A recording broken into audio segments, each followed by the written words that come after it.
Baik, Assalamualaikum warahmatullahi wabarakatuh. Selamat sore, adik-adik semuanya. Waalaikumsalam.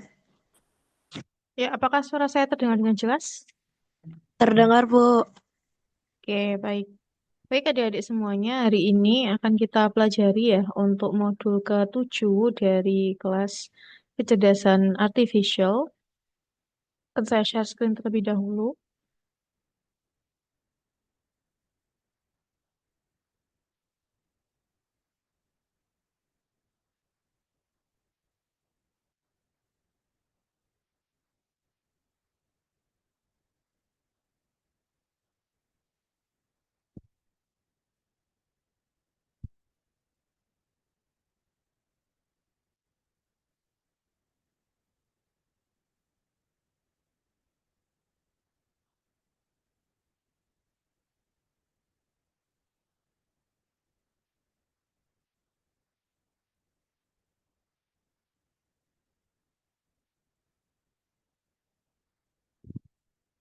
Oke.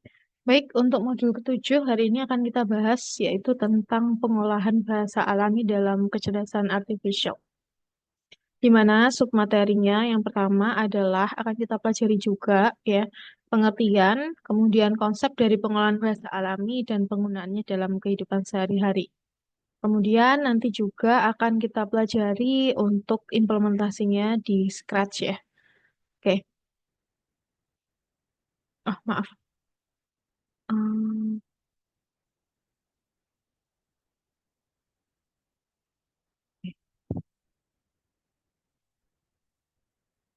Oke, jadi adik-adik sebelum kita mulai kita pemanasan dulu. Jadi ada nggak yang paham apa itu pengolahan bahasa alami? Nah, mungkin kalau dari sisi kalimat ini sedikit kurang populer ya. Mungkin yang populer adik-adik dengar ada penggunaan aplikasinya, yaitu ada ChatGPT, kemudian ada Siri, ada Gemini, ada Google Assistant. Kira-kira dari adik-adik semua di sini, apakah pernah menggunakan beberapa aplikasi tersebut? Pernah. Pernah ya. Nah, jadi aplikasi yang saya sudah sebutkan tadi itu sebenarnya adalah salah satu penerapan dari aplikasi yang berbasis pengolahan bahasa alami atau dalam bahasa Inggris namanya Natural Language Processing atau NLP. Nah, kemudian mungkin adik-adik sempat kepikiran nggak ya kira-kira dari aplikasi sejenis seperti ChatGPT, Siri, Google Assistant itu kira-kira bedanya apa sih? Ya, kemudian kira-kira kalau kita tes ya kecerdasannya, kira-kira itu paling cerdas yang mana? Ada yang bisa jawab?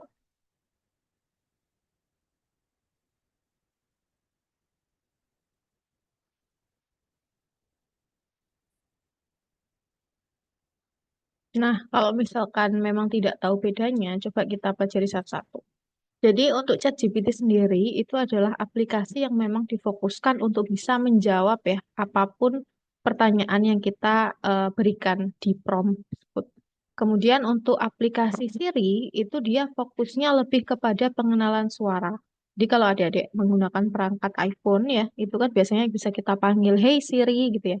Kemudian dia akan fokus untuk mencerna dari voice recognition atau eh, pengenalan suara yang kita berikan karena dia fokusnya adalah bagaimana dia bisa menuruti semua komen yang kita ucapkan gitu. Nah, kemudian kalau Google Assistant ini hampir sama dengan Siri ya.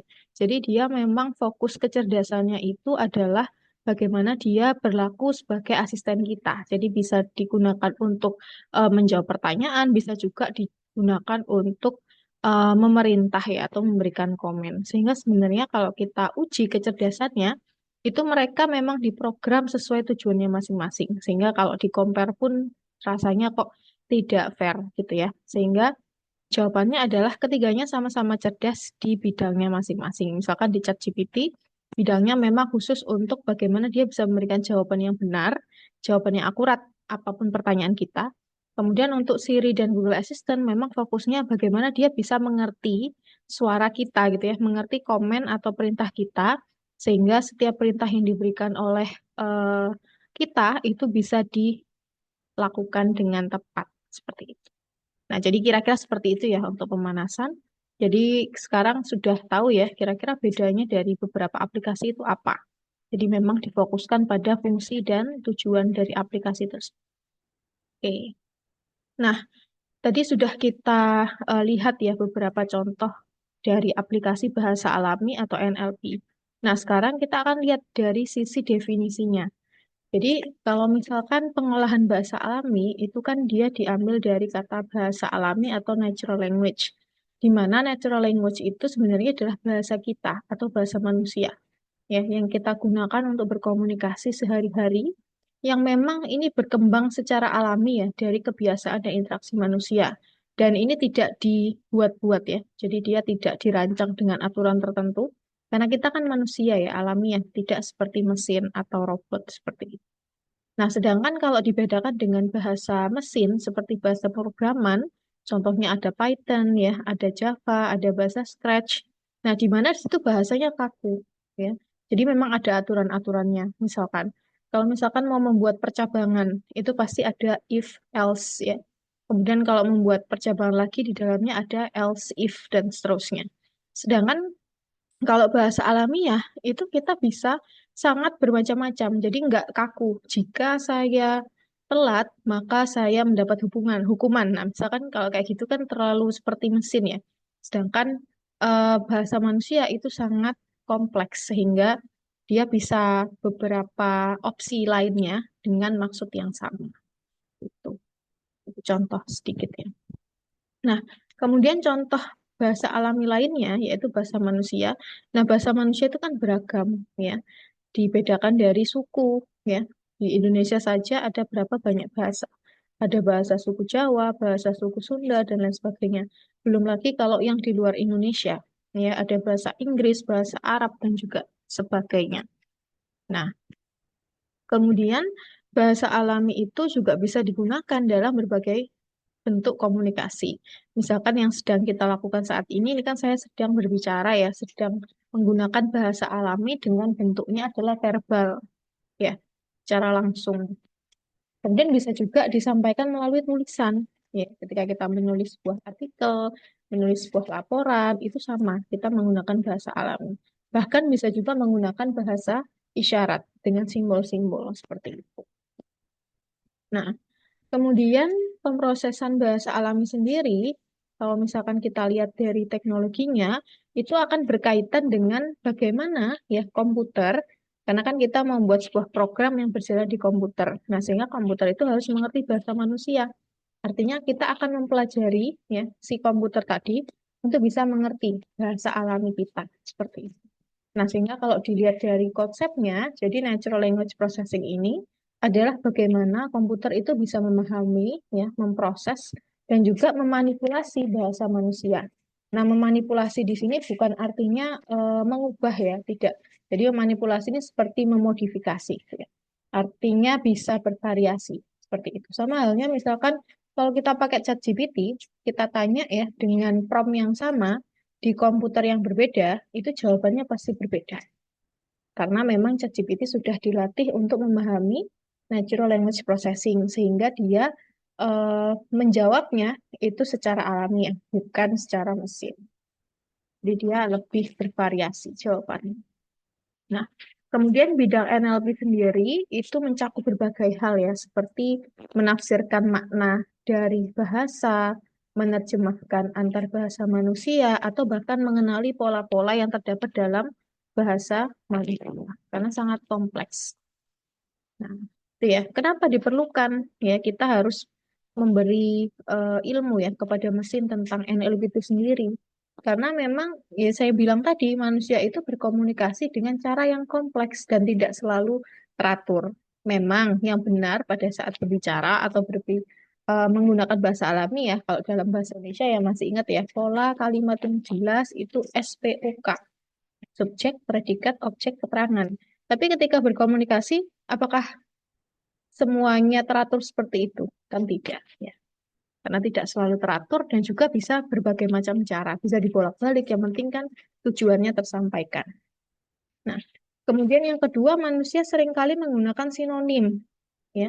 Jadi seringkali kita tidak mengulang kata yang sama, kita bisa pakai sinonimnya. Misalkan, oh, hari ini panas sekali ya. Nah, besoknya hari ini cerah sekali ya. Nah, arti panas dan cerah itu kan sinonim ya, sehingga bisa berbeda setiap waktunya. Kayak gitu. Bisa juga ada ungkapan-ungkapan, ya, ungkapan-ungkapan yang artinya itu sebenarnya tidak sama dengan kalimatnya. Ada makna tersembunyi di dalamnya, misalnya kayak gitu. Kemudian ada emosi bahkan ya dalam kata-kata. Jadi kalau misalkan kita menggunakan emosi dalam nada suara, itu kan bisa jadi mengubah maksud dan tujuan dari percakapan kita. Nah, sehingga itu akan sangat kompleks, sehingga kita perlu memberikan pelajaran kepada mesin tadi, karena di sisi lain kan komputer memang ngertinya kan hanya angka dan kode saja ya, seperti yang sudah saya jelaskan kemarin. Nah, sehingga kita perlu ya menjembatani perbedaan antara bahasa yang dimengerti oleh mesin, yaitu kode dan angka, dengan bahasa manusia, sehingga kita mau mesin ini mengerti apa yang saya maksud. Gitu. Kemudian, jadi bagaimana caranya agar mesin tadi itu bisa memahami bahasa kita? Nah, kita membutuhkan serangkaian langkah ya atau tahapan dari pemrosesan bahasa alami. Dan ini disebut juga sebagai NLP pipeline. Nah, di mana di NLP pipeline itu memiliki langkah ya yang merupakan peran penting dimulai dari pengumpulan data ya. Kemudian kita bersihkan data teksnya, kemudian kita analisis struktur kalimatnya, kemudian kita coba mesin untuk bisa memahami makna dari katanya sehingga akhirnya komputer tadi bisa berkomunikasi seperti manusia. Seperti itu. Nah, sehingga dalam tahapan ini kita akan mempelajari ya bagaimana sih komputer itu berpikir dan memahami bahasa seperti yang kita gunakan setiap harinya. Jangan khawatir nanti akan ada prakteknya ya, sehingga bisa lebih mudah untuk memahami. Nah, kita masuk ke tahapan. Jadi tahapan dalam pengolahan bahasa alami. Jadi caranya gimana agar mesin itu bisa memahami bahasa kita? Yang pertama itu adalah pengumpulan data. Ya, jadi seperti yang saya jelaskan kemarin, komputer itu proses utamanya adalah input, proses, output ya. Harus ada inputan yang dimasukkan, kemudian harus ada algoritma yang dijalankan di dalam proses, barulah ada output yang sesuai dengan tujuan kita. Nah, sehingga yang pertama adalah pengumpulan data atau data collection. Nah, sama halnya misalkan kita dulu waktu masih bayi ya, itu kan tidak bisa berkomunikasi sama sekali. Ya, kita hanya bisa mungkin bilang mama, papa itu kan harus umur berapa gitu ya, baru bisa terucap. Apalagi bisa ngomong lengkap satu kalimat full, itu kan butuh waktu. Nah, cara belajarnya sama seperti bayi yang baru lahir ya, atau balita yang baru lahir, yang ingin berbicara bahasa manusia, kita harus ajarkan terus-menerus, kata per kata. Kadang kan harus diajari dulu ya, oh ini namanya buah apel, oh ini namanya buah jeruk, dan lain sebagainya. Sama, mesin atau komputer juga seperti itu. Kita harus mengumpulkan banyak sekali data besar, ya. Jadi data dari berbagai sumber, bisa dari artikel, bisa dari internet, bisa dari buku, bisa dari berita, bisa dari komentar media sosial, dan lain sebagainya. Kita kumpulkan sebanyak-banyaknya bahasa alamiah tadi yang kita gunakan. Nah, sehingga semakin banyak dan beragam data yang dikumpulkan, maka akan semakin baik pula komputer belajar dalam memahami bahasa. Sama halnya seperti manusia, misalkan kita mau belajar bahasa Inggris, kita harus tahu banyak sekali vocabulary kan, dan banyak sekali contoh-contoh percakapan dalam bahasa Inggris, sehingga bisa belajar, oh pola dari kalimat bahasa Inggris itu seperti ini, kalau simple present tense seperti ini, dan lain sebagainya. Sama halnya dengan mesin, harus kita ajari seperti itu. Kemudian setelah kita mengumpulkan data yang cukup besar, yang kedua adalah kita bersihkan data itu, ya. Karena kan kita tadi ambil dari seluruh elemen reference ya. Jadi bisa dari artikel, bisa dari berita dan lain sebagainya. Kita kumpulkan semuanya, lalu kita bersihkan, istilahnya seperti itu. Nah, karena seringkali data yang kita ambil dari internet itu berantakan ya, polanya berantakan dan harus kita pilih mana sih pola yang benar dan mana pola yang salah. Nah, beberapa tahapan pra-pemrosesan yang digunakan itu ada sangat banyak macamnya. Yang pertama adalah tokenization atau tokenisasi, ya. Jadi tokenization ini adalah proses untuk memecah kalimat menjadi kata-kata, gitu ya. Sama halnya misalkan kita belajar percakapan dalam bahasa Inggris. Itu akan kita artikan satu persatu kan, katanya apa. Misalkan I want to eat something gitu ya. Itu akan dipecah satu persatu. I itu apa, want itu apa, to eat itu apa, dan seterusnya. Nah, ini juga sama, proses tokenization.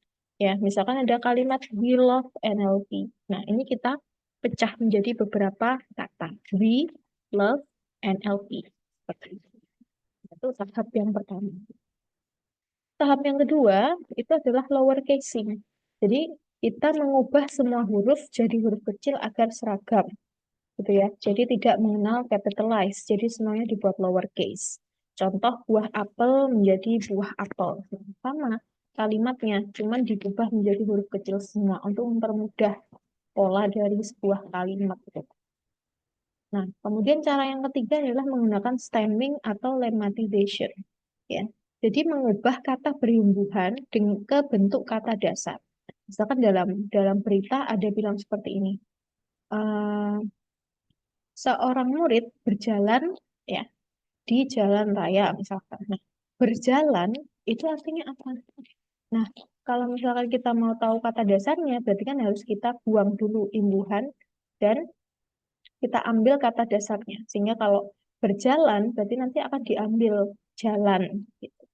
Berlari, berarti diambil lari. Sama seperti dalam bahasa Inggris, misalkan walking. Itu kata dasarnya apa? Walk, ya kan? Dan lain sebagainya. Itu namanya stemming. Untuk apa? Ya, kalau kita buka kamus ya, kalau kita punya kamus Indonesia Inggris, Indonesia Jepang, yang menjadi eh, isi dari setiap alfabet ya, dari A sampai Z, itu kan dari kata dasarnya, ya kan? Misalkan kita mau tahu artinya jalan, kalau dalam bahasa Inggris itu apa? Kita cari J, ya kan? Kita lihat JALAN. Nah, baru nanti di situ ada keterangannya, imbuhannya. Kalau jalan itu walk, kalau berjalan itu walking, dan lain sebagainya. Nah, sama seperti itu. Nah, itu stemming. Kemudian yang keempat itu ada cara stop word removal, yaitu kita menghapus kata-kata umum atau kata-kata yang tidak penting dan tidak banyak memberikan makna. Contohnya ada kata sambung, ya, misalkan yang, dan, di. Nah, itu karena kan nggak ada artinya sebenarnya. Dia kan hanya pengantar saja dari satu kata ke kata yang lain, seperti itu. Nah, sehingga dari sumber dari segala reference tadi itu kita proses demikian rupa gitu ya agar lebih mudah dipahami oleh komputer. Nah, kemudian yang kelima juga ada yang namanya noise removal. Jadi sesuai dengan namanya noise itu kan gangguan. Jadi kita menghapus gangguan yang ada di kalimat tersebut. Contoh misalkan ada tanda baca, ya ada tanda seru, atau kalau misalkan kita ambil dari website itu ada tag HTML-nya ya yang ikut ya itu bisa dihapus. Itu artinya data itu benar-benar kita bersihkan. Oke. Nah, setelah melakukan proses pembersihan data tadi, yang ketiga adalah akan kita analisis bahasanya atau namanya linguistic analysis. Nah, analisis bahasa itu ada tiga macam. Yang pertama adalah analisis leksikal. Jadi ini memang nggak mungkin untuk dihafalkan secara langsung ya adik-adik ya. Jadi ini saya sampaikan, nanti bisa dipelajari kembali. Jadi memang nggak harus hafal gitu ya. Jadi untuk teorinya saja. Nah, analisis leksikal yang pertama. Nah, jadi analisis leksikal itu adalah komputer bisa tahu ini jenis kata apa. Apakah ini jenis kata sifat, apakah ini jenis kata benda, apakah ini jenis kata kerja. Seperti itu. Itu namanya analisis leksikal. Nah, kemudian yang kedua adalah analisis sintaksis. Ya, yaitu komputer mempelajari susunan kalimat agar tahu mana subjek, mana predikat, dan mana objek. SPOK-nya tadi. Contoh, kucing mengejar tikus. Yang menjadi subjek itu kucing. Yang menjadi predikat itu mengejar. Yang menjadi objek itu tikus. Ya. Beda ya. Kalau leksikal itu berdasarkan kata benda, kata kerja, atau kata sifat. Kalau analisis sintaksis itu dilihat dia subjek, predikat, atau objek.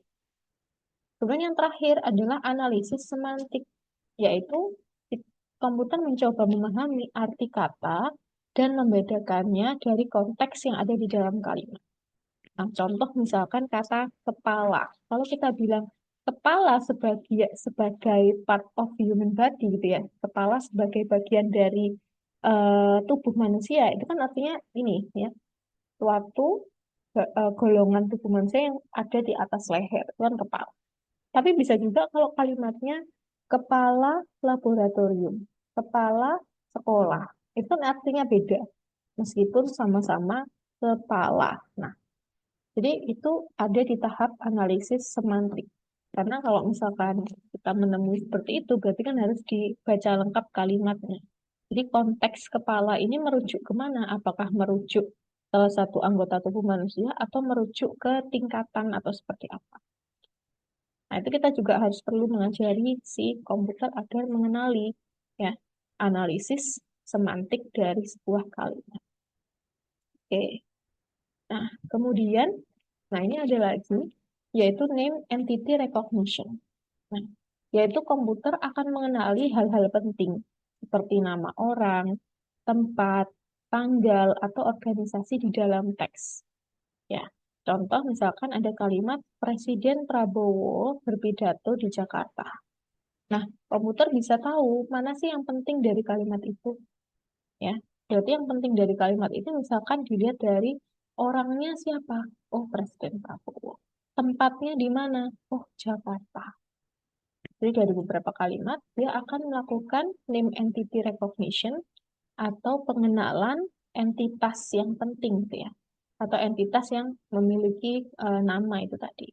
Jadi bisa orang, bisa tempat, bisa waktu, dan lain sebagainya. Kemudian yang keenam itu ada modeling dan analisis. Jadi komputer itu belajar dari data menggunakan algoritma machine learning maupun deep learning sesuai dengan tugas tertentu. Gitu ya. Jadi di dalam proses itu ada proses pre-processing yang membersihkan data. Kemudian ada proses linguistic analysis atau analisis linguistik tadi berdasarkan maknanya, berdasarkan bentuk katanya. Nah, kemudian akan dilatih ya agar dia bisa memahami pola dan struktur kalimatnya. Kemudian yang ketujuh itu ada memahami makna sebenarnya. Jadi komputer itu harus bisa memahami makna tersembunyi dalam bahasa manusia. Sehingga komputer perlu memahami konteks dan niat pembicara agar responsnya tepat. Nah, jadi mungkin ya ChatGPT sekarang kan versi terbaru ya. Bisa jadi dia belum bisa menangkap apa sih yang diinginkan oleh penulis ini, gitu kan? Kita kan nulis prompt di situ. Kadang dia bisa langsung mengerti, kadang juga dia tidak ngerti-ngerti, gitu ya. Nah, sehingga yang salah di mana? Bisa jadi yang salah adalah prompt kita, tulisan kita, karena dia belum bisa menangkap analisis linguistik dari kalimat yang kita minta. Seperti itu. Sehingga ini harus juga dilatih ya, sehingga dia bisa menangkap maksudnya apa sih. Oke, nah sekarang kita masuk ke aplikasi NLP sehari-hari. Jadi yang pertama itu ada klasifikasi email. Nah, kalian pasti pernah buka akun email ya. Nah, di mana di akun email bisa Gmail, bisa Yahoo Mail atau akun email lainnya. Nah, di situ akan bisa mengelompokkan email berdasarkan ya spam atau bukan spam. Ya. Jadi kalau yang email utama itu akan masuk email yang bukan spam. Spam itu apa sih? Spam itu singkatan dari sending and posting advertisement in mass. Jadi spam itu sama seperti iklan yang di broadcast ke semua email. Ya. Nah, sehingga Gmail agar bisa memenuhi performanya dengan baik, jadi dia membedakan mana email yang resmi, mana email yang termasuk spam. Sehingga kita sebagai pemilik akun akan lebih mudah ya membaca misalkan tidak tertimbun gitu ya email-email yang resmi tadi dengan email-email spam. Nah, cara membedakannya ini berarti Gmail ya atau akun Yahoo Mail itu menanamkan yang namanya pemrosesan bahasa alami. Sehingga dia bisa tahu isi dari emailnya itu spam atau bukan spam. Karena misalkan kalau spam itu biasanya kan ada kalimat-kalimat yang misalkan ayo hadir hari ini misalkan ya. ayo promo terakhir hari ini kan biasanya ada kalimat-kalimat yang sering muncul sebagai iklan sehingga itu akan dicatat sebagai email spam. Artinya kan dia mengenali bahasa alami manusia. Kemudian aplikasi yang kedua adalah membuat ringkasan atau melakukan parafrase. Barangkali adik-adik ada yang pernah pakai Google Translate. Google Translate Pernah, Kak. Pernah, pernah ya. Kak. Jadi Google Translate itu kan dia mentranslasi dari bahasa asal ke bahasa tujuan. Tidak hanya Indonesia Inggris, Indonesia Jepang, Indonesia Korea, tapi all to all, gitu ya, semua bahasa ke semua bahasa. Nah, proses ini itu membutuhkan yang namanya pemrosesan bahasa alami. Sehingga dia bisa tahu, oh kalau dalam bahasa Indonesia itu artinya berjalan. Dalam bahasa Inggris artinya walking. Nah, itu salah satu contoh. Kemudian untuk contoh yang lain, membuat ringkasan. Nah, mungkin ini nggak tahu ya, jadi pernah coba Quillbot. Kayaknya mungkin agak awam ya, karena memang Quillbot ini salah satu aplikasi NLP yang bisa melakukan paraphrase. Di paraphrase itu seperti membuat kalimat dengan variasi yang berbeda, tetapi maknanya kayak tadi misalkan pagi hari ini panas, pagi hari ini cerah. Gitu. Nah, itu kan paraphrase atau sinonim ya dari sebuah kali. Kemudian juga ada contoh lain, misalkan mengubah suara menjadi teks. Kalian pasti pernah pakai aplikasi Google ya. Nah, di aplikasi Google Assistant, nah itu kan kita juga menggunakan voice. Nanti dari aplikasinya itu akan diterjemahkan sebagai teks. Seperti itu. Sama juga kalau kita pakai aplikasi di Google Search, itu kan kita ada Google Lens dan ada Google Song ya. Nah, untuk mendeteksi lagu itu, yang pernah pakai nggak? Jadi kita telusuri lagu, pakai itu, terus kita nyanyikan nadanya kan. Kita nyanyikan nadanya, nah nanti ternyata langsung muncul, kira-kira kita tuh nyanyi lagu apa. Kayak gitu, nanti contoh lainnya. Nah, sehingga tidak hanya pola kalimat, tapi juga bisa pola nada. Nah, kan keren banget. Nah, sehingga itu contoh-contoh aplikasi yang menggunakan NLP. Nah, kemudian ada lagi, ada namanya predictive text. Nah, kadang kalau kita pakai aplikasi messaging, kayak WhatsApp gitu ya, kadang kita kadang nulisnya typo. Ya. Nah, kalau typo, kadang kalau kita aktifkan autocorrect, dia akan ada rekomendasi kalimat kan, atau langsung membenarkan kalimat yang typo tadi. Nah, itu kira-kira kenapa bisa gitu? Karena dia paham bahasa alami kita, sehingga dia bisa membenarkan kalimat kita yang salah. Kemudian yang kedua ada analisis sentimen. Nah, ini mungkin agak advance ya. Jadi kalau analisis sentimen itu akan mengetahui sentimen itu berarti sentimen itu semacam hmm, sentimen itu semacam kayak tanggapan ya.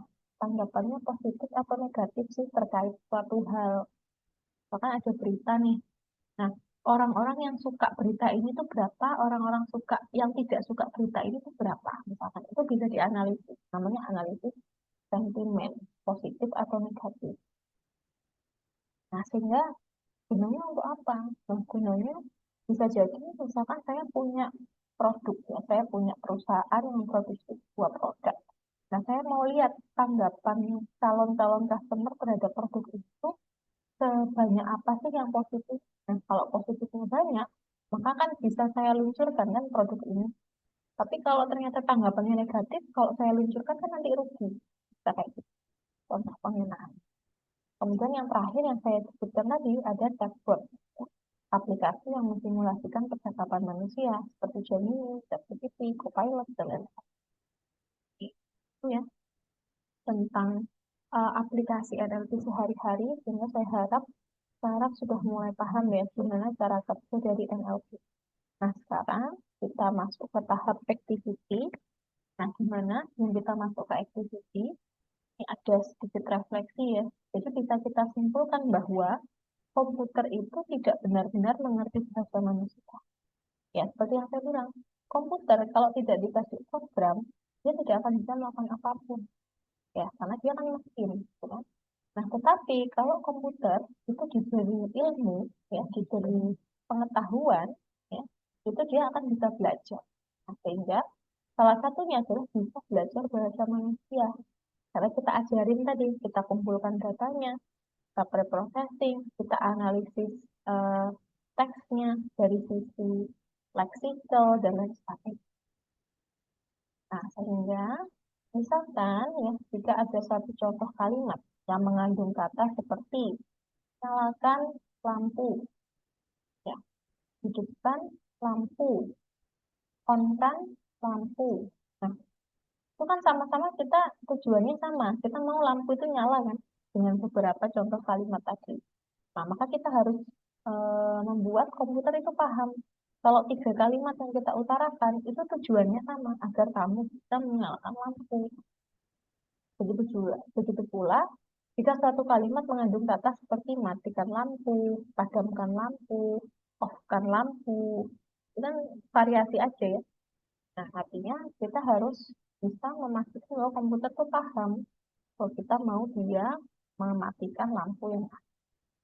Nah, ini akan kita coba praktekkan ya. Nah, sekarang masing-masing pada sudah siap buka laptop semuanya, adik-adik? Oke, yang sudah siap buka laptop, silahkan ini bisa diklik ya, diakses di machineLearningForKids.co.id. Akan saya share juga linknya di chat box. Nah, kita praktek sama-sama ya.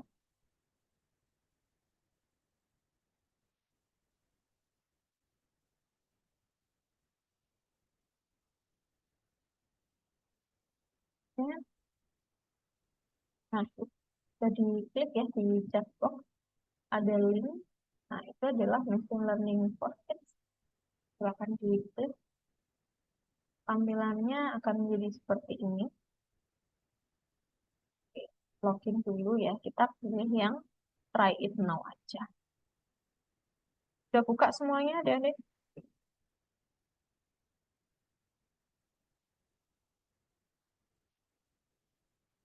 Bisa diklik yang bawah sendiri ya.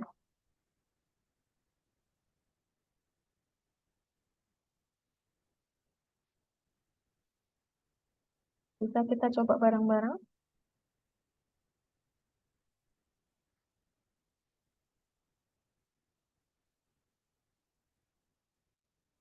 Abdurrahman, sudah buka laptopnya? Sudah Pak, bisa. Sudah bisa ya. Arsi, Sudah dibuka Kak, tapi suruh login dulu. nah oke. Jadi adik-adik nggak perlu login ya. Kita pakai yang trial. Jadi di bawah itu, ada pilihan try it now. Jadi try without registering. Nggak perlu login ya. Oke, saya anggap sudah buka di halaman ini semua. Silakan ini diklik try it now. Klik seperti ini. Oke. Sudah sampai sini adik-adik? Sudah, Kak. Sudah ya. Nah, kemudian akan kita pilih yang add a new project. Jadi kita mau membuat project NLP kita. Kita klik add new project. Sudah sampai sini? Nah, di nama project kita bisa kasih nama Smart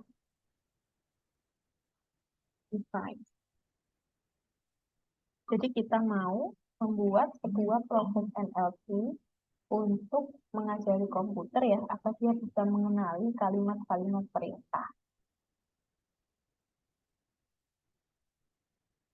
Kemudian di bagian project type-nya, yang ini ya, silahkan dipilih yang recognizing text.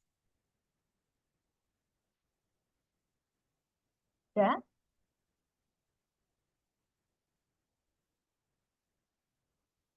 oke, kemudian yang bahasa ya ini dipilih yang another language.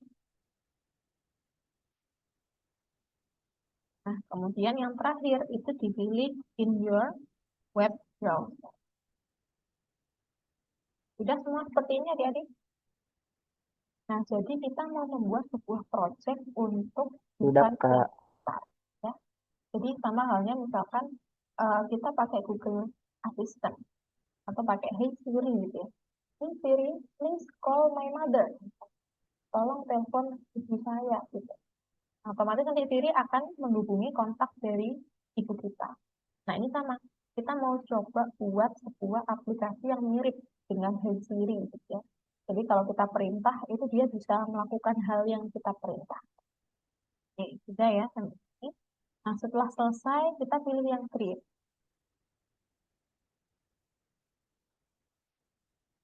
Oke.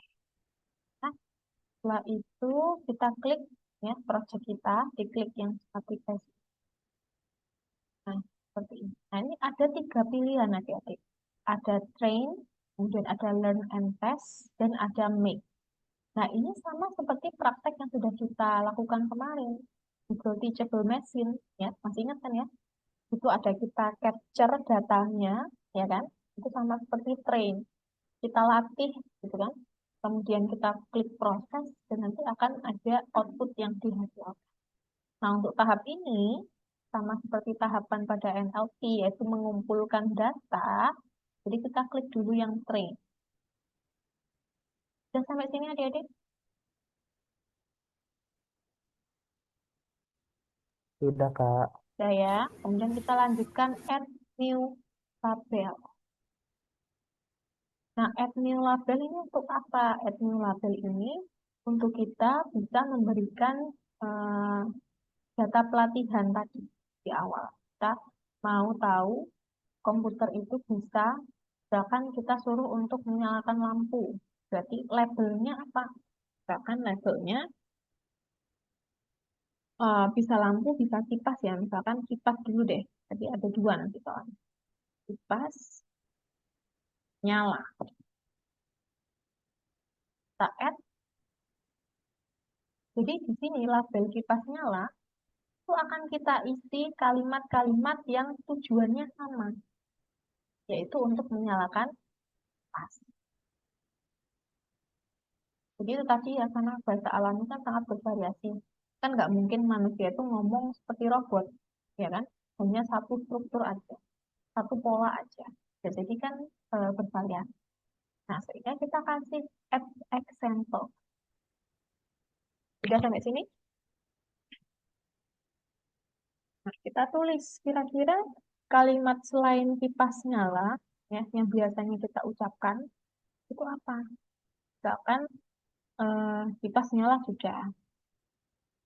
Turn on the fan. Misalkan dalam bahasa Inggris, kita add. Oh, kemudian lainnya apa lagi? Add example. Nah, misalkan kita mau pakai agar komputer mengerti analisis leksikalnya tadi. Jadi kita nggak secara eksplisit nyalakan kipas, enggak. Jadi misalkan panas sekali, dan seperti itu. Panas sekali, itu kayak kode gitu ya. Jadi kipasnya nanti bisa nyala. Kita add. Apalagi kira-kira? Silakan ini kalian bervariasi ya. Boleh eh, kata-kata lainnya yang biasanya kalian pakai untuk bisa memerintah nih kipasnya untuk nyala itu seperti apa perintahnya. Selain kipas nyala, kemudian turn on the lamp. Misalkan kita pakai bahasa Indonesia ya. Nyalakan.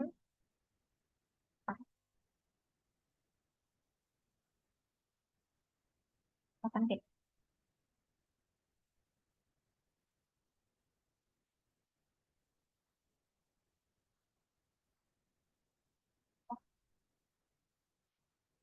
Oh, tapi nggak nggak bisa pakai bahasa Indonesia.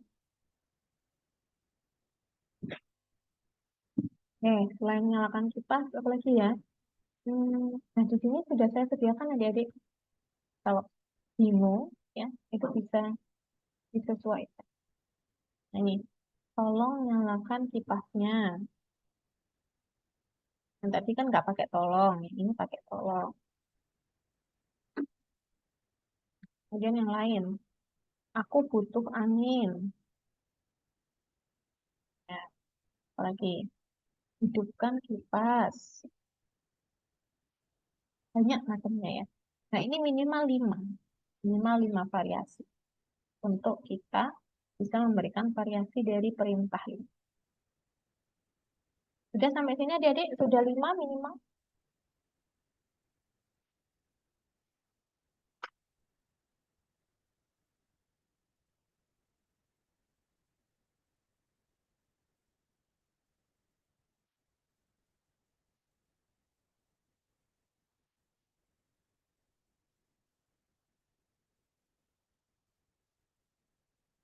Nanti sudah 5 kalimat? Sudah, Kak. Sudah 6. Oke, sudah 6. Nah, setelah sudah, bisa kita add new label ya. Jadi ini kan untuk yang kipas nyala. Nah, berikutnya, untuk yang kipas mati. Kipas mati. Nah, ini sama juga ya. Diberikan example, contoh-contoh kalimat yang tujuannya adalah kita mau komputer bisa mematikan kipasnya. Contohnya, matikan kipas. Dan lagi, saya merasa kedinginan. Dan apa lagi kira-kira? Turn off the fan. Silakan ini divariasikan ya adik-adik. Hmm, tolong matikan pas. Oh, lebih parahnya saya masuk angin. Nah, seperti ini misalkan. Oke, nah seperti ini ya adik-adik ya. Silakan nanti. Nah ini ada angka di sini yang memperlihatkan jumlah dari variasi kalimat yang sudah kita daftarkan. Sekarang kita lagi selain kipas, misalkan lampu tadi kan. Berarti ada 2. Ada lampu nyala, ada lampu mati. Nah, ini yang lampu nyala ya. Wah, gelap sekali. Oke, apalagi, tolong nyalakan lampu. Apalagi, turn on the lamp. Gimana apa lagi? Hmm,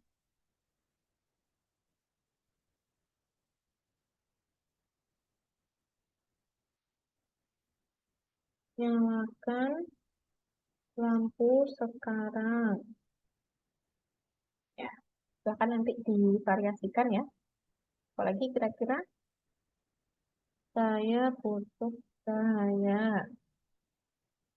Nah, jadi dalam satu label lampu nyala, ya perintahnya nyalakan lampu, itu ada beberapa variasi bahasa manusia yang biasa kita ucapkan ya.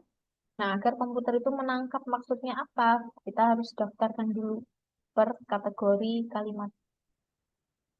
Kayaknya sudah ya. Nah, kurang satu, yaitu lampu mati. Ini kan ya, kita example misalkan matikan lampu. Lagi, turn off the lamp. Saya ingin tidur, misalkan ya, mau dimatikan. Hmm, tolong matikan lampunya. Nah, itu lampu mati. Dah. Oke, seperti ini adik-adik. Nah, mungkin kalian sempat pernah tahu nggak ya di film-film, kadang ada yang menampilkan adegan, misalkan kita mau mematikan lampu, kita pakai tepuk. Tepuk 1 kali, lampu nyala, tepuk 2 kali, lampunya mati. Nah, berarti itu juga sama, merespons, tapi yang direspon bukan bahasa alami, tapi sensor gerakan. Jadi ada suara klep. Jadi kalau klep 1 kali, lampunya nyala. Kalau klep 2 kali, lampunya mati. Nah, itu konsepnya hampir sama, tapi medianya yang berbeda. dengan media suara gitu ya. Nah, kalau ini kita pakai kalimat. Jadi misalkan kita ngomong nih ke smart device-nya. Kalau misalkan di rumahnya ada smart home gitu ya, ada perangkat smart home. Misalkan nyalakan AC. Nah, itu kan nanti AC-nya nyala. Nah, karena di AC-nya itu sudah ditanam yang namanya pemrosesan bahasa alami. Dan dia bisa mengetahui. Dan sebelum diproses, itu suara kita kan harus ditranslatekan dulu. Jadi dia nangkap suara kita, dikenali, diubah dari suara ke teks. Nah, dari teksnya itu baru dia diambil. Maksudnya apa? Nah, tapi yang di praktek kali ini, kita tidak dimulai dari suara gitu ya. Kita mulai dari teksnya dulu.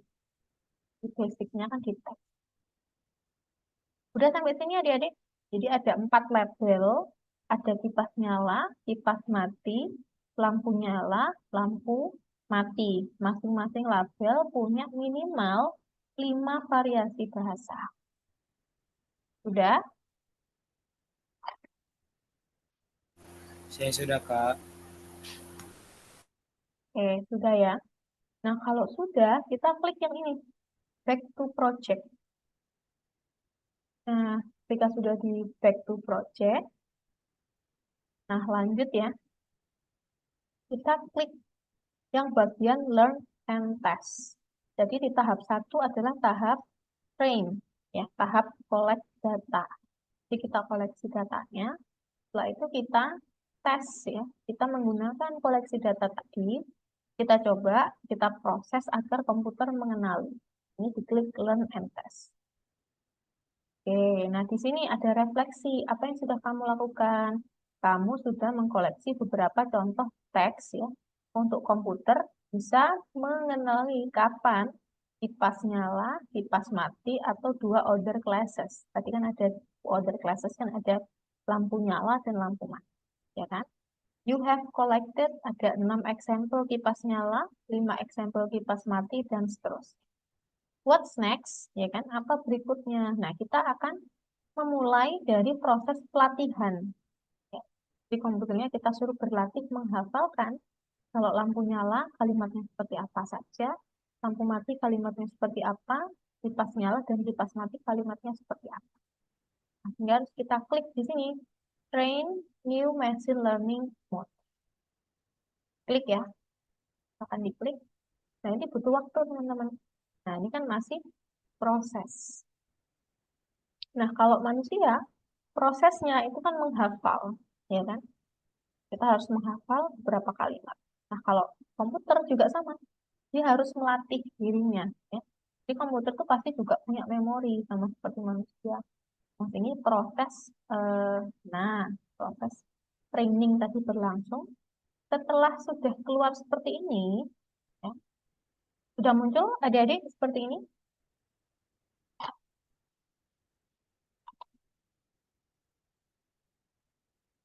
Artinya proses training sudah selesai. Nah, saya cas dulu.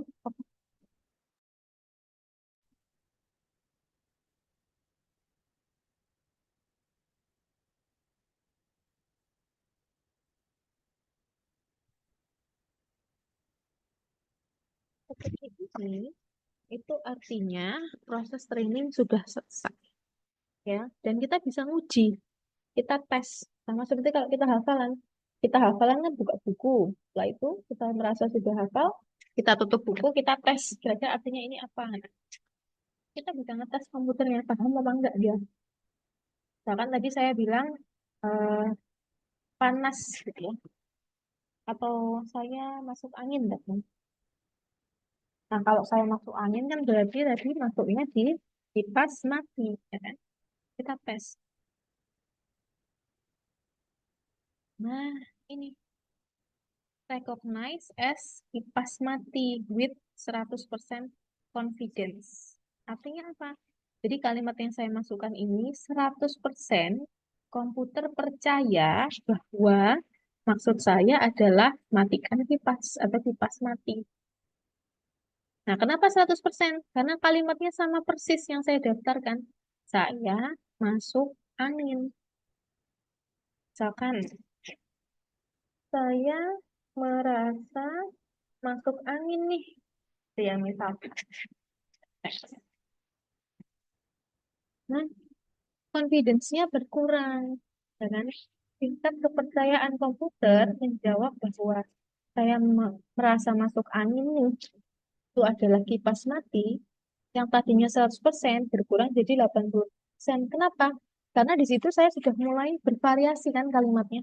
Saya tambahkan merasa, ya kan? Saya tambahkan angin, harusnya angin aja. Saya tambahkan nih. Jadi semakin bervariasi komputer, confidence-nya akan semakin berkurang. Tapi dibandingkan dengan label lainnya, yang paling mendekati itu kipas mati. Karena masih ada kata-kata yang masuk gitu ya. Ada masuk angin. Misalkan yang lain, saya gelap tadi. Saya eh, merasa gelap. Nah, ini direcognize sebagai lampu nyala. Kan 57% confidence. Kenapa? Karena di lampu nyala, tadi kan saya daftarnya gelap. Gelap gitu ya. Tidak ada saya merasa. Ya, jadi ya, sekarang silakan bisa dites masing-masing. Oke. Nah, ketika ini sudah ternyata sudah sesuai dengan yang kita inginkan, ya nggak ada yang ambigu. Jadi ambigu itu satu kalimat bisa dua arti. Kan enggak ya tadi ya. Kalau gelap itu ya pasti lampu nyala. Nanti kalau misalkan gelap saya daftarkan di lampu mati, misalkan saya merasa tidak gelap, tidak gelap, kebalikan dari gelap, ya kan? Kalau kita paham tidak gelap berarti cerah, ya kan? Tapi kalau kita daftarkan saya merasa tidak gelap sebagai lampu mati, kemudian saya merasa gelap di lampu nyala, komputernya bingung.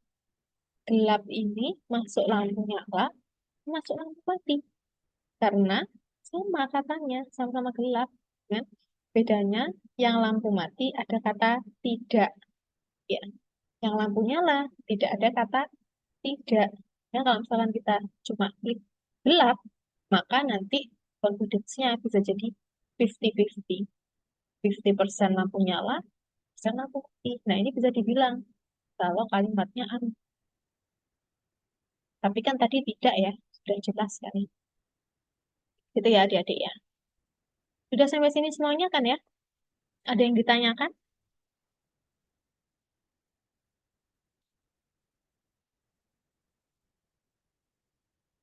Ada yang bertanya? Kita semuanya? Nafisah, gimana Nafisah?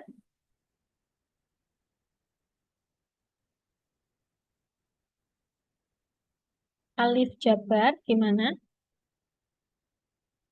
Bisa ya? Oke. Bisa, Kak. Solas, gimana? Bisa?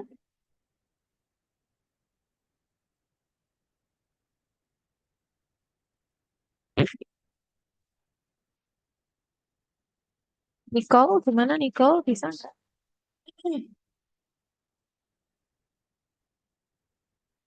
Oke, kita next. Kalau gitu. Nah, setelah itu, setelah kita tes ya,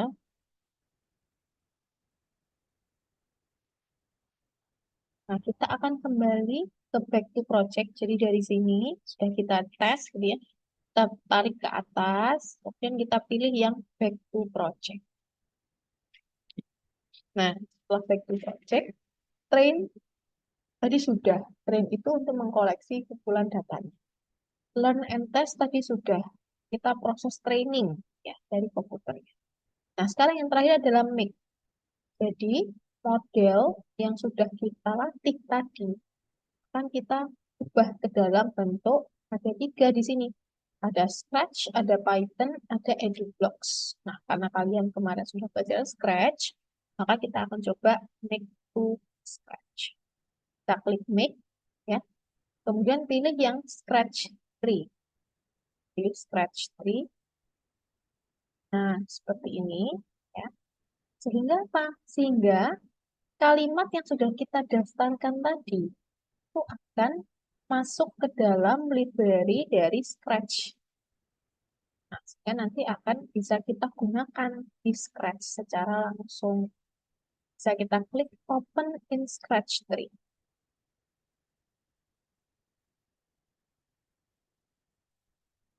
Nah, ini ya tampilan Scratch yang seperti adik-adik tahu. Ada motion, ada looks, ada sound, ya, ada events, control, sensing, dan lain sebagainya. Nah, yang menarik di sini, jadi dari Machine Learning Works di yang sebelumnya, karena kita add to Scratch, otomatis itu akan menjadi model di Scratch. Sehingga di sini ada namanya My Blocks. Ya. Nah, di My Blocks ini sudah terimport model kita, yang tadi namanya projectnya adalah Smart Price. Ini sudah terdaftar adik-adik kalimat yang kita masukkan tadi. Ada kipas nyala, ada kipas mati, ada lampu nyala, ada lampu mati. Seperti itu. Nah, ini akan kita kombinasikan ya, sehingga kita bisa membuat sebuah aplikasi di Scratch. Sini ya, akan lihat blok baru dari proyek kita. Nah, kemudian kita akan meloading, kita akan mengimport project kita. Ya, sini kita pilih yang project templates. Kita pakai template ya, biar cepat. Klik project templates. Kita pilih, kita cari Smart Classroom. Nah, Smart Classroom ada dua, ada yang biasa, ada yang easy. Kita pilih yang easy. Klik. Sudah sampai sini adik-adik? Maka akan muncul template dari proyek Smart Classroom yang easy. Seperti ini. Nah, di sini ada kipas, ada lampu. Sesuai dengan model yang sudah kita latih tadi. Kipas nyala, kipas mati, lampu nyala, lampu mati. Sudah sampai sini Abdurrahman?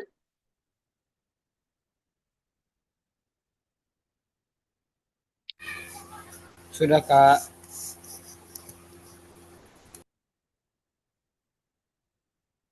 Nanti sudah sampai sini? Ada kesulitan? Masih proses, Kak. Sepertinya Kalau agak misalkan ada yang ini bingung, internetnya. nggak apa-apa, nanti akan saya ulangi. Biar semuanya bisa praktek ya. Enggak, ada bisa, ada bisa. Jadi tadi untuk menampilkan ini kita masuk ke project template, kemudian kita search Smart Classroom yang easy. Jadi otomatis di sini akan muncul template-nya.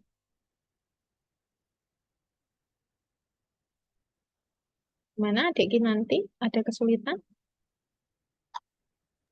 Tidak, Kak, aman. Hanya internetnya saja ini.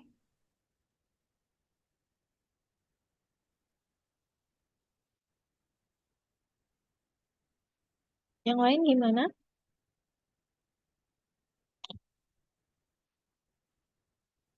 Nicholas, aman ya? Bisa?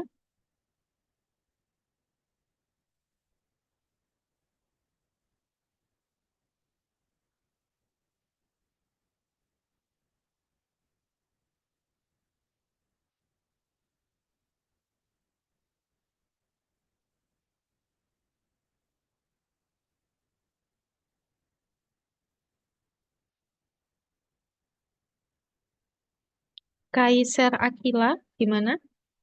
Sudah bisa sampai sini?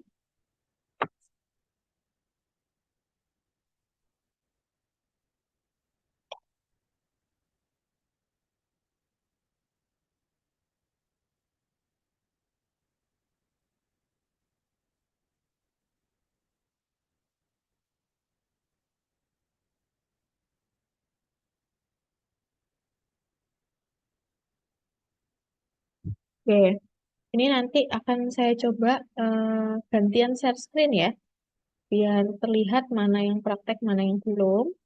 Jadi bisa tahu nanti siapa yang aktif, siapa yang tidak. Jadi tetap harus diikuti ya, adik-adik semuanya ya. Oke, nanti kalau tidak merespon ya otomatis berarti dianggap tidak aktif di kelas. Oke. Nah, kita lanjutkan di sini karena sudah kita import ya project template-nya yang Smart Classroom Easy. Nah, dari sini itu akan kita masukkan ya My Blocks. Jadi blocks yang dari sebelumnya itu akan kita kombinasikan ke Scratch.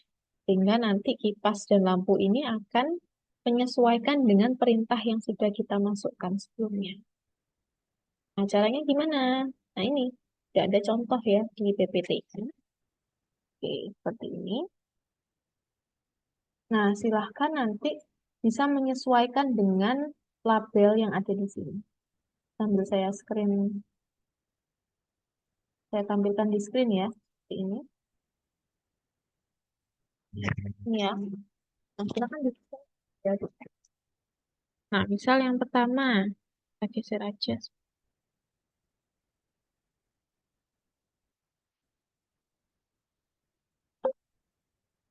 Oke, seperti ini ya. Nah, kita samakan. Nah, yang pertama itu blok when click. Ya, when click, nah ini kan sama forever X karena kita pakai template ya. Kemudian di sini enter your comment and wait ya untuk fungsinya. Kemudian di situ if kipas nyala, maka recognize text sebagai answer. Nah, artinya kalau misalkan ya kondisinya itu adalah pemanggilan label kipas nyala. Jadi kan di label kipas nyala tadi kita sudah kasih minimal 5 variasi teks ya. Ada nyalakan kipas, saya merasa panas ya, apalagi tadi turn on the fan dan lain sebagainya. Kalau misalkan kalimatnya itu merupakan bagian dari kipas nyala, maka ya, then ada sama dengan recognize answer label. Jadi kita mau modelnya itu merecognize apakah labelnya itu masuk ke kipas nyala, ya kan? Kalau iya, maka broadcast turn fan on. Jadi kipas ini akan dinyalakan kalau misalkan kalimatnya itu sama dengan yang kita daftarkan sebagai kipas nyala. Caranya tinggal di drag and drop aja adik-adik. Dimiripkan aja seperti yang sebelah ini ya. Jadi di if answer ini diganti dengan kipas nyala yang ini. Dimasukkan ke blok yang answer. Drag and drop aja ya. Kemudian recognize text answer label. Ada dua. Ada recognize text label, ada recognize text confidence. Masih ingat kan? Kalau confidence tadi itu dalam persen yang menyatakan seberapa yakin komputer dengan jawabannya. Ya. Nah, di sini kita pakai yang recognize text label. Label dari kipas nyala itu sama nggak sih dengan 5 teks yang kita daftarkan? Nggak, ini yang kita pakai. Kita masukkan ke blok yang sini. Nah, seperti ini ya. Nggak bisa digeser. Oke, seperti ini. Kemudian, keliru. Oke, bukan. Kemudian yang berikutnya, ini kan untuk yang turn fan on. Nah, yang kedua ada turn fan off. Nah, ini tinggal kita masukkan kipas mati. Ini kita drag, kita drop di sini, ya kan? Nah, kemudian di sebelahnya, saya perbesar aja. Nah, then-nya ini apa? Then-nya ini ke recognize text label. Ini.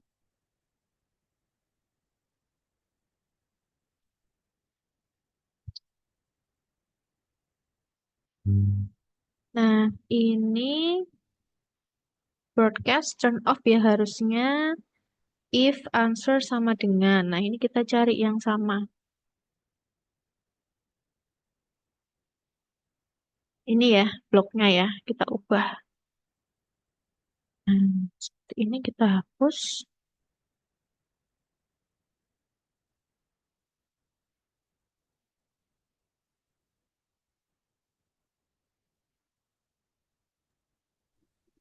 Kakak, permisi maaf.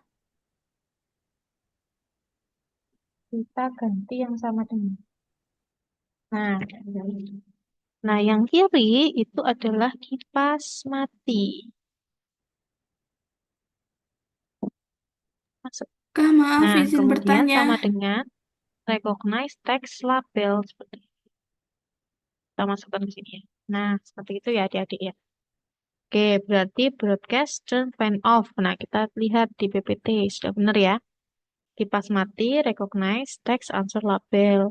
Nah, itu ketika kipasnya mati. Nah, ketika lampu nyala dan lampu mati juga sama. Tinggal di drag and drop aja adik-adik. Ini lampu nyala di sini, ya kan? Kemudian yang kanan adalah recognize text label. Oke. Kemudian yang lampu mati, ini kan? Seperti ini. Oke. Jadi ada 4 ya adik-adik ya. Ada kipas nyala, recognize text label, ada kipas mati, recognize text label, ada if lampu nyala, recognize text label, dan lampu mati, recognize text label. Seperti itu. Nah, setelah sudah, kemudian, ya, setelah sudah berhasil, maka akan bisa kita langsung running. Ya. Jadi kita running di Scratch-nya. Nah, kita running, kemudian kita ketik kalimat pada command prompt ini. Nah, kita klik sesuai dengan kata-kata yang kita daftarkan tadi. Kita coba ya.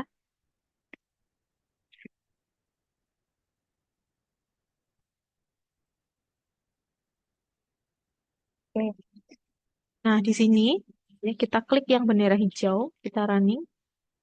Oke, ini kan lagi ngeran ya. Nah, sudah tanda checklist. Kita coba kalimat tadi. Misalkan saya berah. Kira-kira keluarnya apa ya? Kita enter. Oke, saya berah.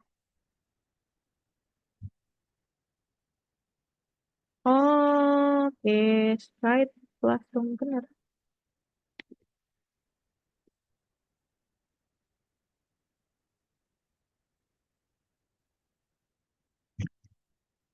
Oke, sprite.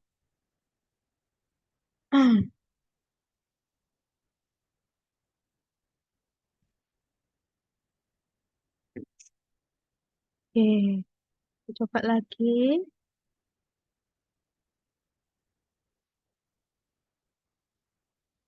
Diklik hijau ya. Oke, sprite-nya benar classroom. Oke, kemudian kita tulis enter your comment. Saya merasa gelap. Nggak mau ya. Gimana adik-adik ada yang bisa? Harusnya bisa. Sprite classroom.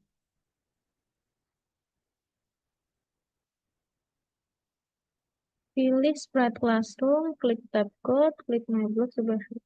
Ya benar. Di blog Smart Device. Yaitu, oke, jadi ini harus datangkan ya. Stop. Dan,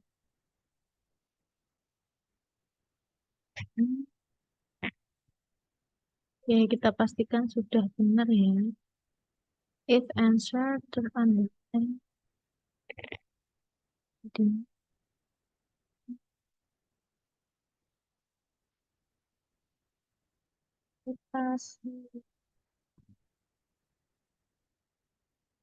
Kita refresh ya. Jangan. Ada yang bisa adik-adik? Ini kemarin saya coba bisa ya. Jaringannya ya. Saya bisa, Kak.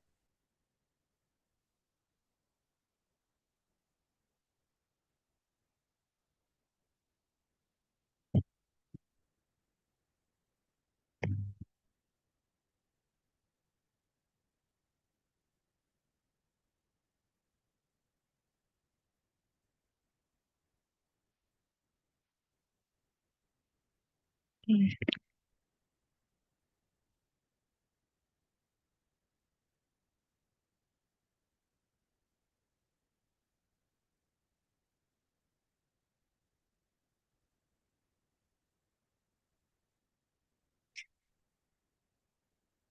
Oke, coba kita cek lagi ya adik-adik ya. Jadi klik project templates, kemudian kita pilih smart classroom ini. Kemudian kita pakai My Blocks ya. Dimulai dari kipas nyala seperti ini.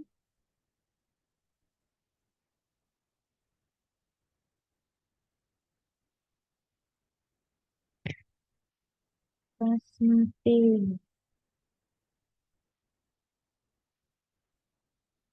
Selanjutnya lampu nyala.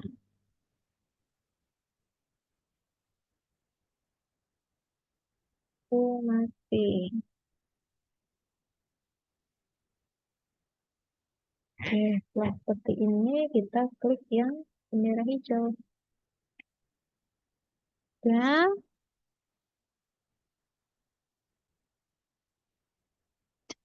kita tolong nyalakan kipas.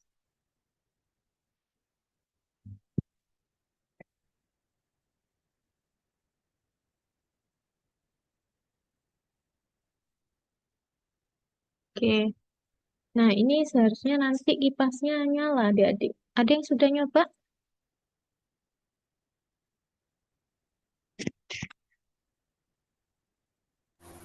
Saya Saya sudah sudah, Kak. Kak.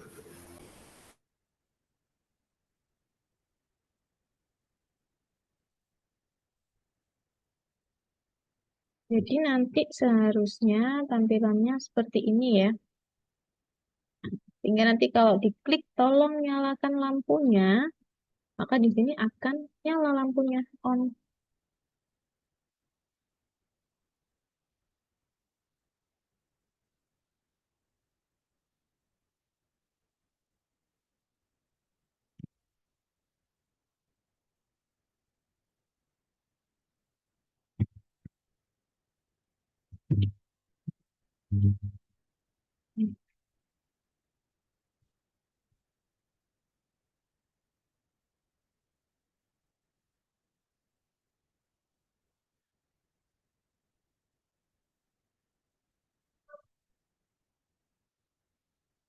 Ada yang sudah coba? Bisa? Bisa Kak. Saya Sudah. bisa, Kak.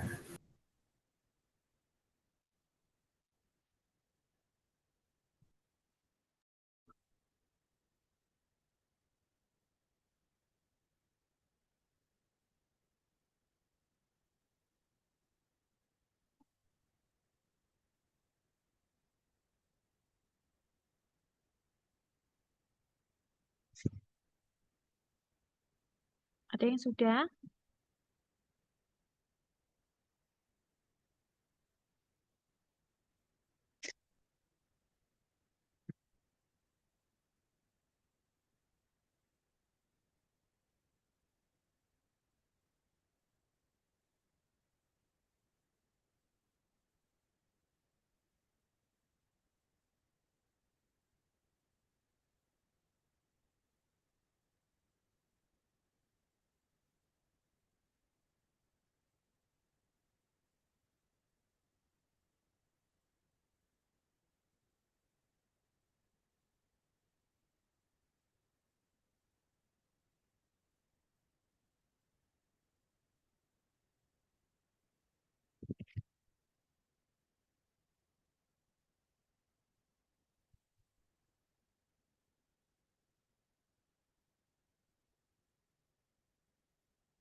Oke, silahkan sambil dicoba-coba ya adik-adik ya.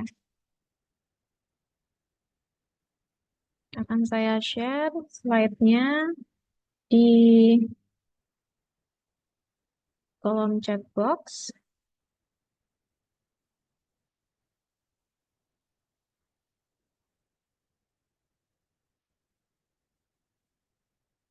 Oke, ini nanti juga nggak bisa ya. Iya, kayaknya scratch-nya yang bermasalah. Ya, kemarin saya coba bisa. Jadi nanti itu tampilannya seharusnya pada saat kita ketikkan apa itu namanya perintahnya, maka akan nyala, gitu ya, entah kipas atau entah lampu. Adik siapa tadi? Arsi ya?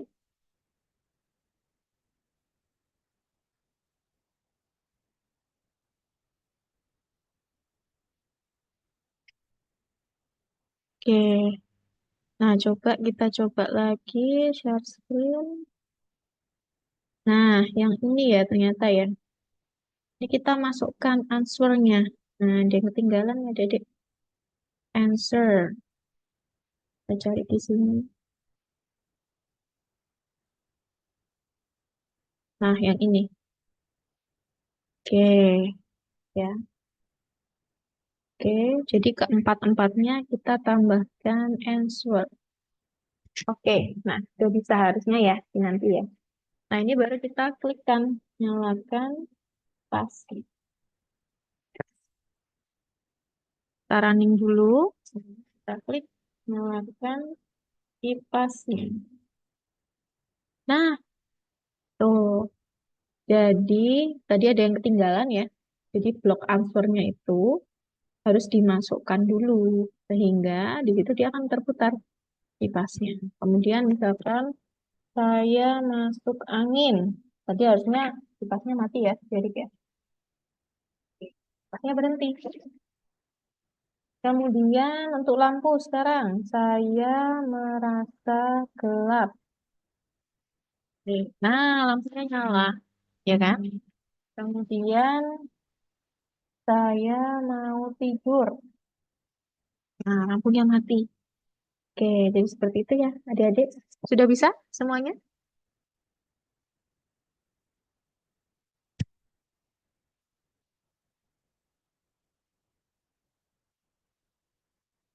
Dimasukkan dari mana ya? Ini dari sebelah kiri yang biru, yang sensing ya. Nah, ini answer. Mau pulang, Bu? Nah, yang kiri ini ya, jadi nanti ya, dimasukkan ke sini, ke bagian recognize text label. Jadi, ada yang ketinggalan ternyata. Benar ya, AJRC ya. Jadi, answernya dimasukkan ke label. Oke, sudah bisa? Silakan dipraktekkan dengan 5 opsi tadi ya, opsi kalimat yang diberikan. Jadi, tadi misalkan yang menyalakan lampu, misalkan saya merasa gelap. Kemudian turn on the lamp gitu ya. Dan ada lagi misalkan tolong nyalakan lampu, tolong nyalakan kipas. Nah itu dicoba semuanya. Gitu. Nah sehingga dia akan merespon sesuai dengan kalimat yang kita koleksi sebelumnya. Oke, udah bisa semuanya ya.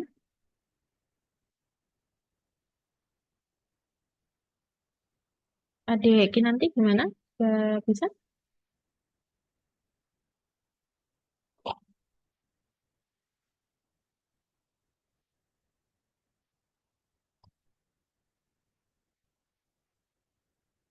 Oke, sudah ya. Jadi nanti ini silakan Sudah, Kak. dipraktekkan kembali adik-adik. Nah, karena ini kita template-nya kan yang smart smart home ya. Ini bisa dicoba di project-project lainnya. Nah, sekarang kita kembali lagi ke materi aktivitas berikutnya. Oke, sebelum kita ke aktiviti berikutnya, silakan. Oke, sudah bisa ya nanti ya. Nah, silakan kira-kira kesimpulannya apa dari program tadi? Apa input, proses, dan outputnya? Kalau saya bisa kasih petunjuk ya, misalkan tadi yang kita lakukan pertama adalah mengumpulkan datanya, ya kan? Kemudian kita minta komputer untuk training tadi prosesnya. Kemudian sampai ke aksi yang dilakukan. Kira-kira seperti itu petunjuknya. Nanti silakan dibahasakan dengan kalimatnya masing-masing. Kira-kira input, proses, outputnya apa dari project menyalakan kipas angin dan menyalakan lampu. Nah, kita lanjut ke activity berikutnya, aktivitas kedua. Jadi aktivitas kedua. Nah, ini ada ceritanya ya. Jadi komputer itu sebenarnya tidak benar-benar memahami isi berita seperti manusia. ya, tetapi hanya bisa belajar mengenali pola-pola tertentu dari banyak contoh teks berita. Misalnya, jika dalam suatu berita sering muncul kata atau frasa seperti menggemparkan gitu ya, atau misalkan rahasia besar terbongkar, atau misalkan kalimat-kalimat yang persuasif. Persuasif itu kayak mengajak kita ke arah mana gitu ya. Jadi pembawaannya itu terlalu hiperbolik itu bisa jadi itu adalah susunan kalimat untuk berita-berita palsu yang memang dia fokusnya adalah menggait perhatian ya dari pembaca. Nah, sebaliknya, jika suatu berita itu berisi kata-kata seperti menurut fakta ya, atau menurut penelitian, dilaporkan oleh atau berdasarkan data resmi. Nah, itu kan seolah-olah berita itu benar ya. Nah, pola seperti ini itu bisa kita pelajari untuk bisa mengajari komputer membedakan mana berita asli ya, mana berita yang palsu. Nah, oleh karena itu, di proyek kali ini akan kita coba buat proyek untuk mengenali berita palsu atau berita asli. Nah, kita pakai tools yang sama, yaitu Machine Learning for Kids ya. Jadi silahkan diklik tampilannya seperti ini. Kemudian kita pilih Get Started seperti tadi. Ini ya, kita pilih yang copy template. Kalau sebelumnya, itu kan kita buat project baru, project kita sendiri. Nah, sekarang yang fake news, kita pakai template project yang sudah disediakan oleh Machine Learning Packet. Nah, seperti ini. Nanti akan muncul ada beberapa project template. Kita pilih yang fake news. Ini ya, kita klik import. Oke, diklik. Ini nggak usah diklik lah ya. Jadi langsung store on your computer. Nah, seperti ini ya. Jadi kita punya dua project. Yang pertama project yang kita buat sendiri Smart Device. Yang kedua adalah project template yaitu fake news. Kita pilih fake news. Nah, prosesnya sama adik-adik. Ada train, ada learn and test, ada mix. Nah, karena ini template ya, bisa kita lanjut ya, klik train. Nah, karena ini template, dia sudah punya database-nya. Dia sudah punya example dari dua label. Jadi kalau berita palsu itu akan memunculkan kalimat-kalimat ini yang kita daftarkan sebagai false.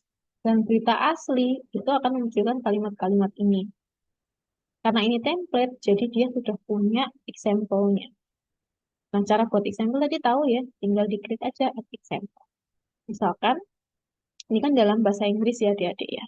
Misalkan kita tambahkan satu example baru untuk yang true, misalkan berdasarkan penelitian terbaru, ya, penyebab sakit kepala adalah kelelahan. Kelelahan, misalkan seperti kata add. Nah, itu kan ada kata-kata berdasarkan penelitian dan sebagainya. Kalau misalkan yang ini, yang false ya, kita buat misalkan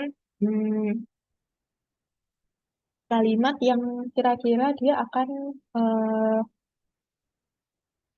hiperbolik gitu ya, di mana nanti artinya itu bisa diartikan eh, menurut pendapat orang, itu kan bisa jadi kurang tepat ya. Misalkan menurut menurut Diana, menurut Diana, seseorang yang merasa sakit kepala itu karena dia sedang apa ya? Misalkan itu karena dia sedang em, kurang tidur. Ini kan sebenarnya hampir sama ya, kelelahan maupun kurang tidur. Tapi di situ ada sumbernya, ya kan? Kalau yang itu sumbernya itu berdasarkan penelitian terbaru. Tapi kalau yang false itu menurut seseorang. Jadi kita false. Ini seperti itu. Oke, kita add seperti itu. Nah, kemudian setelah selesai, kita back to project lagi. Ya. Kemudian kita klik learn and pass. Sama seperti tahap yang sebelumnya ya. Jadi kita mau nge-training si machine learning modelnya. Kita klik train si machine learning model. Nah, ini akan agak membutuhkan waktu yang lebih lama daripada project sebelumnya. Karena memang tadi datanya lebih banyak. Sama seperti kita ingin menghafal sesuatu. Kalau kita menghafal cuma 5, akan lebih cepat daripada kita menghafal 100. Ya, sama seperti itu. Ya, kita tunggu dulu sampai proses trainingnya selesai.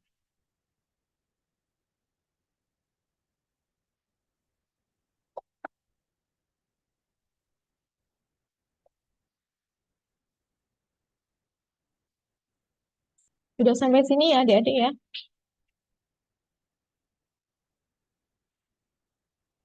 Arsi, sudah sampai sini.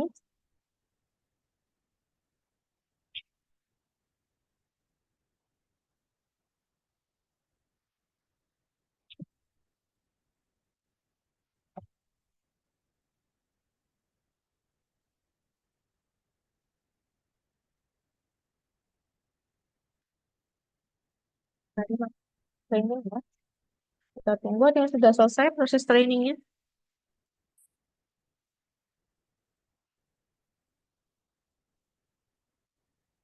Ini nanti gimana? Sudah selesai proses trainingnya? Nah, ini sudah muncul punya saya. Ya, misalkan di situ Belum, tadi Kak. kita kan memasukkan ada berdasarkan penelitian. Coba kita tes. Tes ya. Nah, ini. Recognize as true with 30% confidence. Nah, karena apa? Karena tadi kan kalimatnya panjang. Berdasarkan penelitian terbaru, sakit kepala disebabkan oleh kelelahan. Ya kan? Tapi di sini kan saya hanya klik di situ berdasarkan penelitian gitu aja. Jadi confidence-nya cuma 30%. Artinya komputer percaya bahwa 30% kalimat ini benar. Karena kan tidak lengkap tadi ya kalimat. Oke, artinya sudah berhasil ya. Nah, setelah itu sama seperti yang tadi, kita buat dalam Scratch. Sehingga kita pilih yang Make Scratch Tree. Kemudian kita klik Open in Scratch.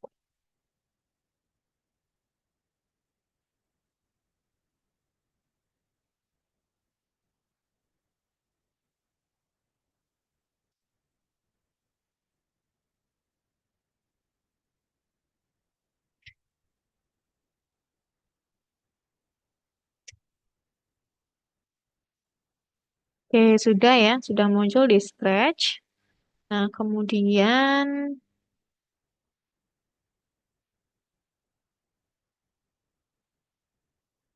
nah, akan kita buat ya blok kode seperti ini. Ya, kita masukkan. Saya bagi dua layarnya. Ini masukkan seperti ini ya. Jadi kita pakai events ya. Nanti kita drag sini. Kemudian yang forever seperti ini.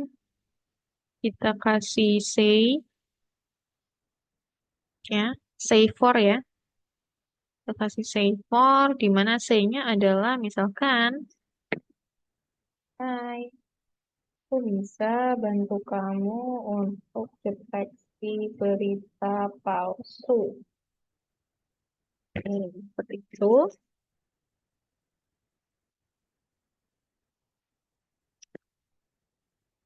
Kemudian ada ask ya. Ask and wait. Yang ini ya. Ask and wait, tuliskan berita yang ingin kamu deteksi kebenarannya. Setelah itu kita pakai event lagi yang if, ya.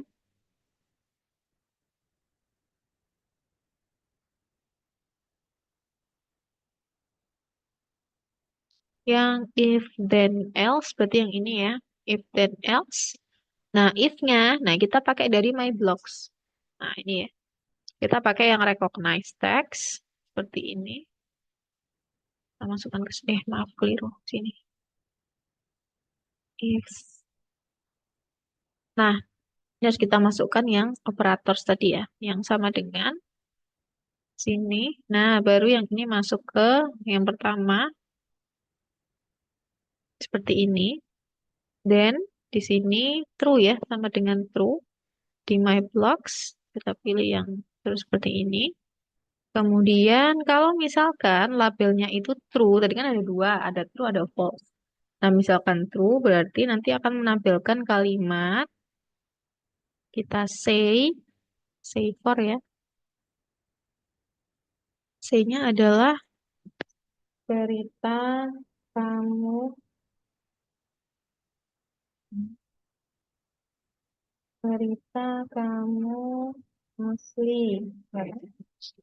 Oke, kemudian kalau misalkan salah ternyata bukan di dalam label yang true, maka akan muncul ya. Kita say lagi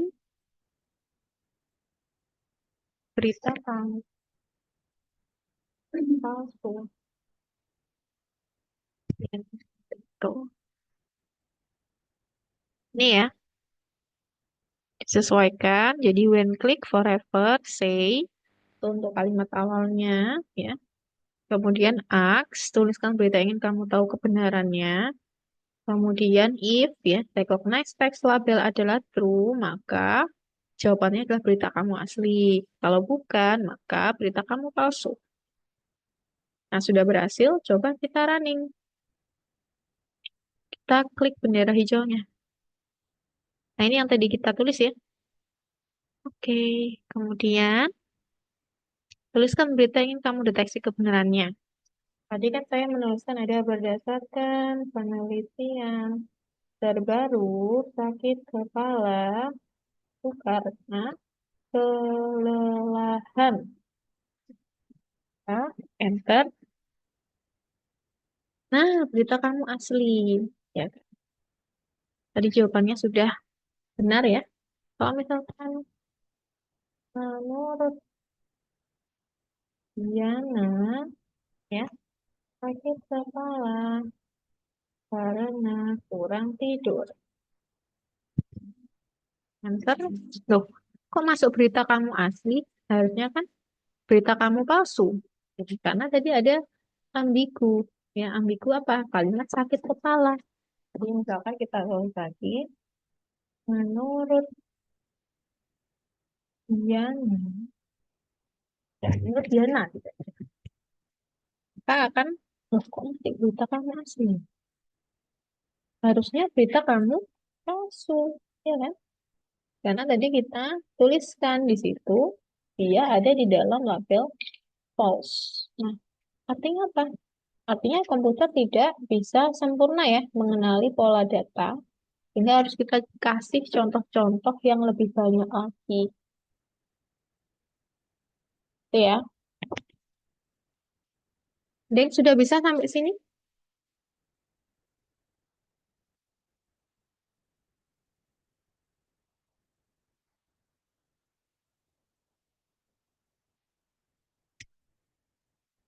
Nah, silakan kita uji menggunakan data yang tadi ya.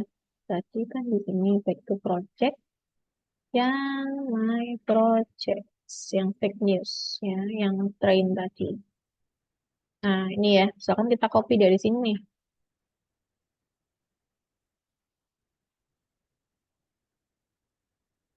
Kita copy yang lengkap mana ya?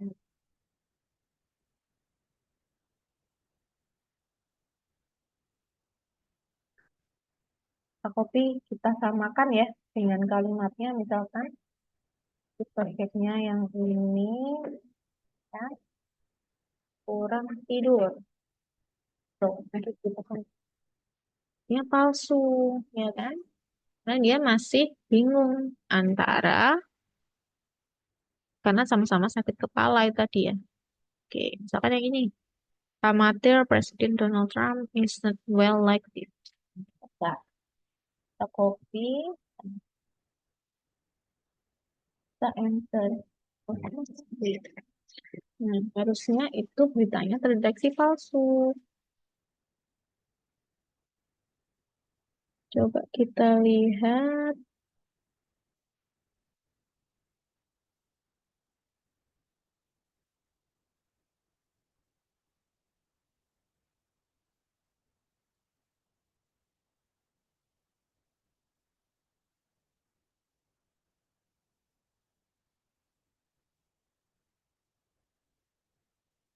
Misal misalnya kita balik ya. Misalkan if recognize text label adalah false. Misalkan yang false ya yang kita pakai. Seperti ini. Maka yang ini kita buang. Oke. Maka kalau misalkan yang benar false, maka ini tertukar ya. Kita kamu.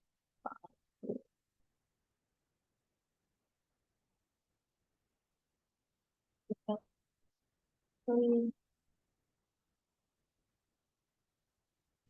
Ini coba kita running.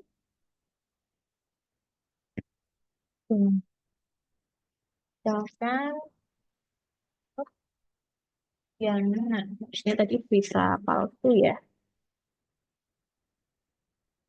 Tuh, maksudnya asli. Nah, kita coba lihat dari machine learning-nya. Ini ya, di learn and test. Tadi menurut Diana. Oh, ternyata dia direcognize as true. Tapi confidence-nya itu sedikit, teman-teman adik-adik. 3%. Ya. Sehingga memang dia dianggap berita asli. Tapi kalau kita lihat di sini, confidence-nya itu cuma 3%. Jadi kepercayaan komputer untuk menjawab itu berita benar itu hanya 3%. Kalau misalkan yang tadi berdasarkan peneliti. Nah, dia true karena memang true ya. Tapi confidence-nya adalah 30%. Jadi lebih besar ya. Jadi semakin besar confidence-nya, maka dia semakin menuju tingkat kepercayaan tertinggi. Contoh yang lain ya. Tadi tinggal kita copy, misalkan yang ini.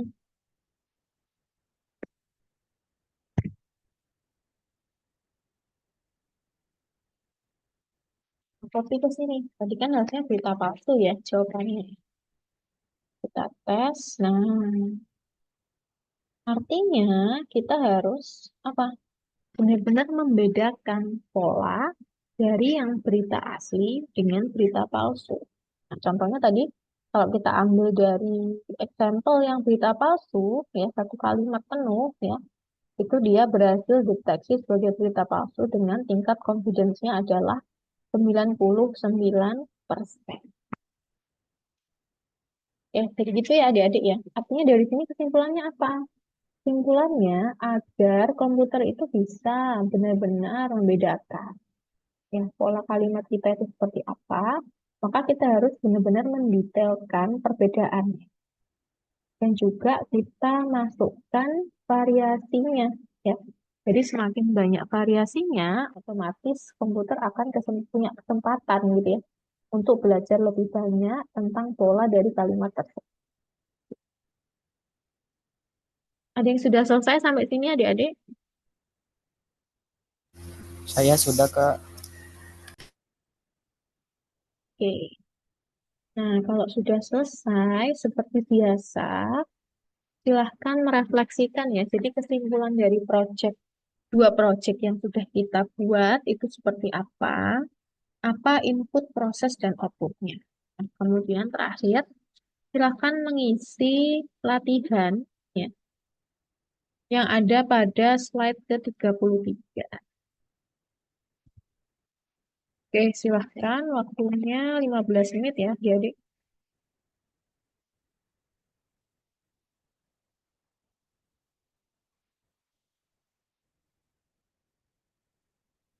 Oke, silakan mengisi latihan di link yang saya sertakan di chat. Waktunya 15 menit. Oke, silahkan.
Oke, baik adik-adik. Ada 4 yang sudah menjawab. Ada yang masih belum? Ada yang sedang proses menjawab?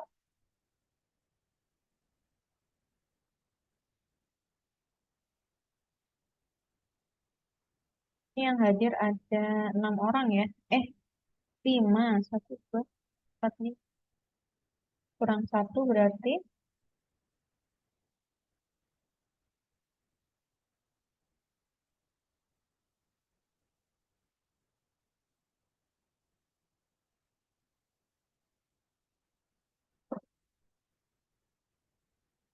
Kaisar ya.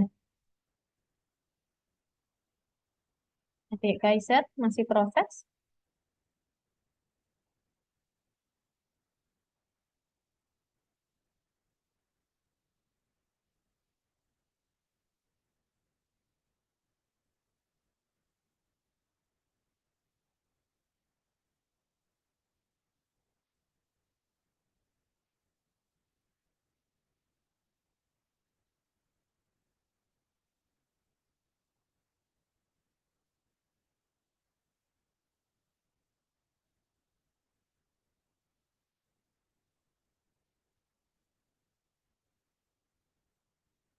Jadi lanjutkan.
Oke, sudah selesai ya. Nah, mari kita bahas sebentar. Jadi,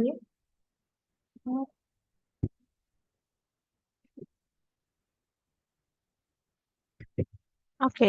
Nah, baik. Soal pertama, ya. Jadi yang pertama, itu komputer dapat memahami dan merespon kalimat yang kita ketik karena ada bidang kecerdasan artificial yang disebut dengan Natural Language Processing. Benar ya? Kata kuncinya adalah memahami dan merespon kalimat. Karena bahasanya bahasa alam. Kemudian yang kedua, mengapa komputer sulit memahami bahasa manusia tanpa NLP? Karena seperti yang sudah kita pelajari bahwa bahasa manusia itu memiliki banyak arti dan konteks ya, sama kayak tadi misalkan kepala rumah sakit beda dengan kepala yang merupakan anggota bagian tubuh manusia. Benar semua? Kemudian contoh penerapan NLP yang sering kita ketemui. Nah, yang benar adalah chatbot ya, adik-adik. Jadi karena NLP itu berhubungan dengan kalimat, jadi yang benar adalah chatbot.